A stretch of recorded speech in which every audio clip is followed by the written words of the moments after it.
দীর্ঘ অনেক দিন পর আমার মেজো বোন এসেছে আমাদের বাড়িতে, আর তাকে নিয়ে কী আয়োজন হলো সবই দেখানো হবে আজকের এই মিনি ব্লগে। আশা করছি সবাই ভিডিওটি শেষ পর্যন্ত দেখবেন এবং চ্যানেলটি সাবস্ক্রাইব করে পাশে থাকবেন ইনশাল্লাহ। হ্যালো এভরিওয়ান, আসসালামু আলাইকুম। Welcome to my channel Nadia's creativity. অনেক দিন পর আমার বোন আমাদের বাড়িতে এসেছে, আর সেই জন্য উঠে পড়লাম সকাল সকাল। সকালের শুরুতেই আমি ঘরটা গুছিয়ে নিব। ঘর গোছাতে বরাবরের মতো আমার সবসময় ভালো লাগে। রান্নাবান্না, বাচ্চা সামলানো আর সংসারের হাজারটা কাজের মাঝখানে ঘরটাকে সবসময় মনের মতো করে গুছিয়ে রাখা যায় না, তবুও আমি মাঝে মধ্যেই চেষ্টা করি নিজের ঘরটাকে একটু পরিপাটি করে রাখার জন্য। ঘরে খুব দামি জিনিসপত্র না থাকলেও সামান্য জিনিস দিয়েও ঘর গুছিয়ে রাখা যায়। ঘর গোছানোর কাজ শেষ করে তারপরে চলে যাব রান্নাবান্না করতে।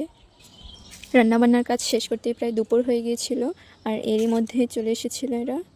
আর এটা হচ্ছে আমার বোনের ছেলে। আমি কি তাকে এগিয়ে নিয়ে আসি। দীর্ঘ অনেকক্ষণ একসাথে সময় কাটানোর পরে আমরা সবাই বসে পড়লাম দুপুরের খাবার খেতে।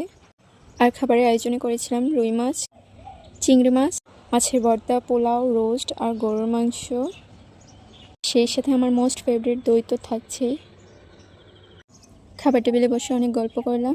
সেই সাথে আজকের ভিডিওটি এখানেই শেষ করছি। সবাই ভালো থাকবেন, সুস্থ থাকবেন, আল্লাহ হাফেজ।